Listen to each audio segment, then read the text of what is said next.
Welcome back, everybody, to the Fantasy Birds. Today, we are back with some more fantasy football content heading into the 2023 season, getting you ready for your fantasy football drafts. As we keep it rolling today, I want to go over some guys I am avoiding at the wide receiver position in 2023 drafts. Let's not waste your time. Let's hop into 3 guys I want to be fading in 2023 fantasy football.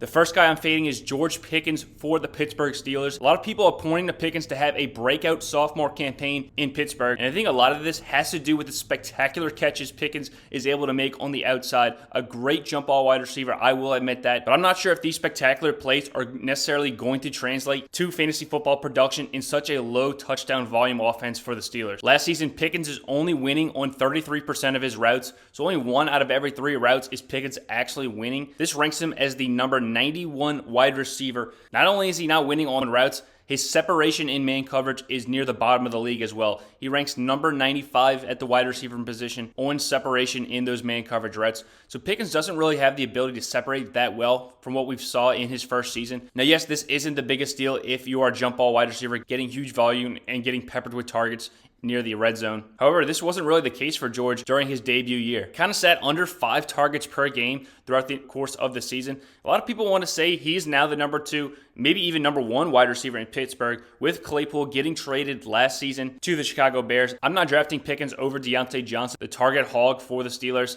Even when Claypool was traded, the numbers for Pickens actually decreased by 1 target per game. So he's actually getting less targets after Claypool gets dealt to the Bears. Not only this, in 7 of the last 9 contests Pickens played in, he's getting either 3 catches or less in these games. So Pickens has not shown the ability to garner a huge workload. Either targets nor the receptions are coming for Pickens.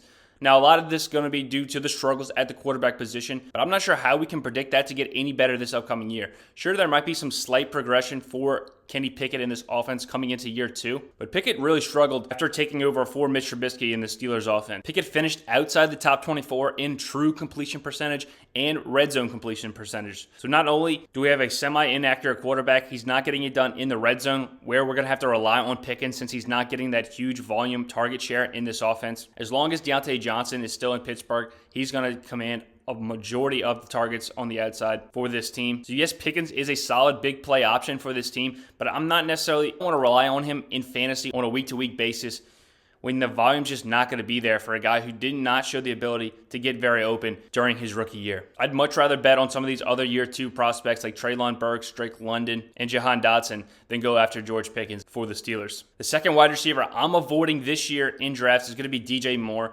And really has nothing to do with DJ Moore. I mean, I was drafting DJ Moore in Carolina 2 seasons ago when Sam Darnold was the projected quarterback. We've been waiting on Moore to have that breakout type year since he showed some flashes earlier in his career. But really, the quarterback play for Moore has always been atrocious from the pocket. Carolina was never really able to put that quarterback around him to facilitate in the offense. He was still a target monster for them. Obviously, the best wide receiver they had and the best player they had outside of Christian McCaffrey, who missed a ton of games while in a Panthers uniform. But it looks like Moore's going to be hampered with some of the same quarterback concerns he had in Carolina after getting traded to the Chicago Bears. Now, Justin Fields is going to be a great fantasy quarterback because he's such a dynamic runner. His ability to extend plays, especially near the goal line, giving him that touchdown upside is going to be something we want to be betting on in fantasy. The rushing capability of these quarterbacks in today's NFL really leaning itself favorably in fantasy. But for the wide receivers in this offense, I really don't want a piece of any of them this season. Last year, the Bears ranked dead last in pass attempts for Justin Fields. A consistent attack of rushing from the quarterback and David Montgomery. Can't really blame the Bears. They didn't really have much to work with in the offense last season. But still, the ranking dead last in pass attempts and Justin Fields ranking 27th at the quarterback position in pass attempts. I don't know how there's enough volume in this passing attack to feed DJ Moore, Darnell Mooney, and now Chase Claypool, like we talked about earlier, getting dealt to the Chicago Bears. So there's a lot of mouths on the outside. It's a pretty solid wide receiver play, which is why a lot of people like Justin Fields this year in fantasy to go along with his rushing upside. But Fields was working with 150 passing yards per game last year. Obviously, we expect that to increase this year with the weapons that he has around him. But I don't know if there's enough progression in this offense to feed all these wide receivers. And DJ Moore is the most expensive piece for the Bears. Last season, the leading target share recipient on this team was Darnell Mooney, and he only had 61 targets. There are offenses that have 3 guys with 61 targets. let alone you have to expect there's going to be low touchdown equity in this offense, just like with the Steelers. So if DJ Moore's not able to be an end zone threat for this team, now that they have Claypool with a big frame, his game leans itself more towards being that red zone threat. Still have Cole Kmet. I just don't know how there's going to be enough volume for this offense for DJ Moore to provide value where you're getting him in drafts right now. While the Bears offense should be more productive this year, I don't think it's going to be through the passing game. I think it's going to be more of Justin Fields rushing the ball. For a talented guy like DJ Moore, this is a really unfortunate situation for him, bouncing around from team to team with bad quarterback play, but that's just how the cookie crumbles. I don't want to bet on Moore's talent. The only reason Moore's even going in drafts this high is because he's such a great wide receiver, and I'm not even going to argue with that. I think the talent is there, but the situation in fantasy is much more important than the talent for these redrafts. So unfortunately, Moore is going to be our second must-avoid wide receiver in 2023. The last wide receiver on today's list is going to be Tyler Lockett. Might be the most controversial player on this list, as Lockett has had 4 straight seasons of 1,000 yards receiving. Very impressive numbers for the 31-year-old wide receiver coming into the season. That's really half the analysis there for me. I mean, coming into age 31 season,